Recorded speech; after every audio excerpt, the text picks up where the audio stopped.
Hello नमस्ते सबैजनालाई welcome to my YouTube channel.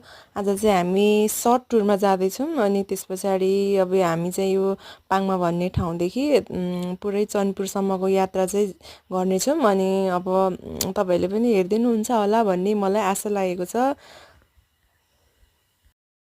हामी चाहिँ भन्ज्याङ खातबारी तुमलिङटार हुँदै सभा खोला अनि सभा खोलादेखि चाहिँ दुईटा बाटो हुन्छ अनि तल बाटो र माथिल्लो बाटो हुन्छ। तल बाटो चाहिँ धरानीटरी जाने बाटो अनि माथिल्लो बाटो चाहिँ चैनपुर खराङ जाने बाटो हो अनि त्यही माथिल्लो बाटो जानुपर्छ।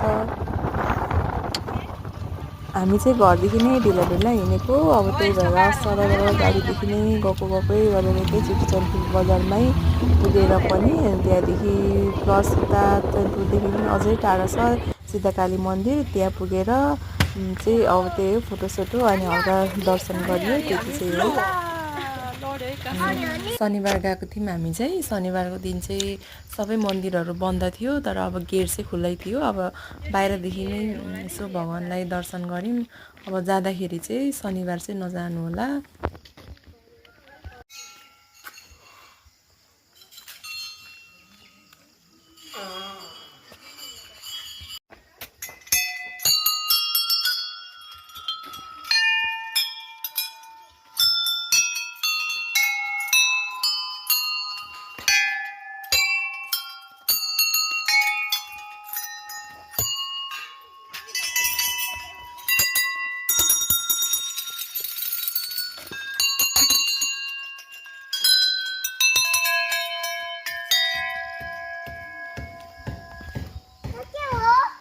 किरा किरा आऊ फेरि घुम्नुपर्छ आऊ।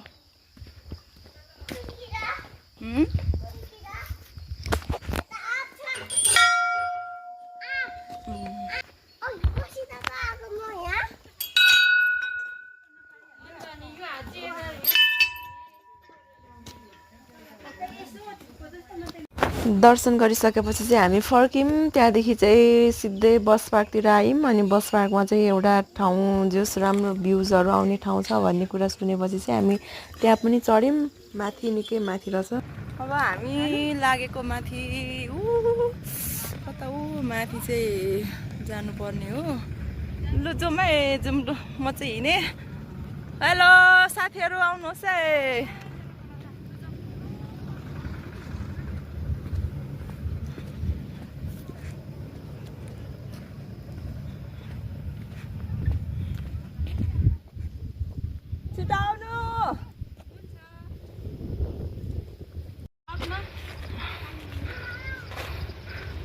भइसक्यो ल छिटो छिटो आमै छिटो। अलिक त्यो पाराले भएन, अलिक दौडिनु पर्यो। आम्मा माथि पुगेको हेर साथी। राम राम राम।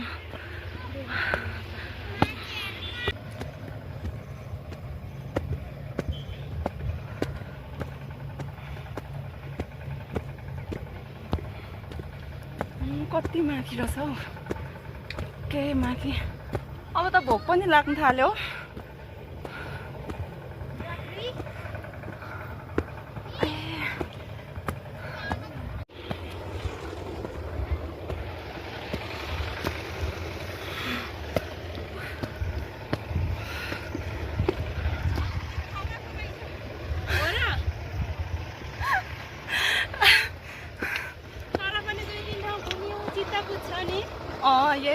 यही मात्रै आएको भए त नि बानेश्वरमा पानी परेन भने चाहिँ निस्किराखौँ न।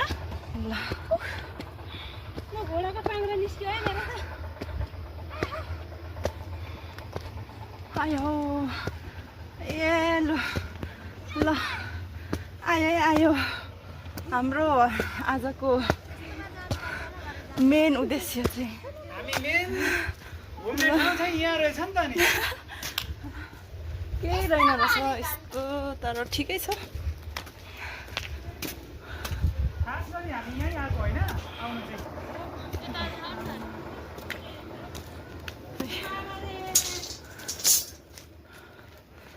मागेर गइएछ अनि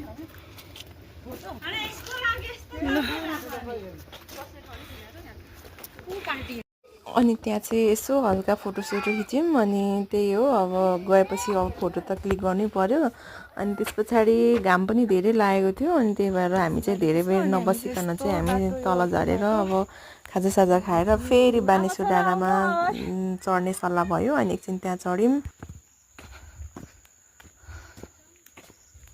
आज चाहिँ रात पर्ने रहेछ।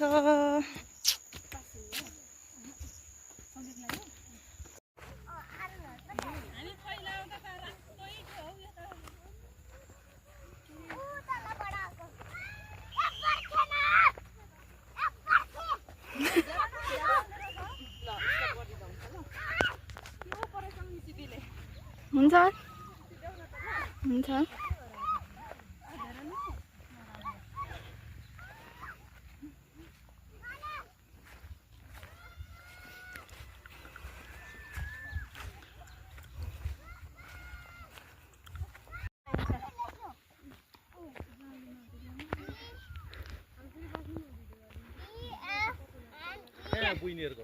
हाम्रो हातबारी हातबारी भन्दा पनि ठाउँमा ओह नाना यो भिजन राम्रो छ तर क्यामेरामा चाहिँ कालो आउँछ नि ठिकै छ।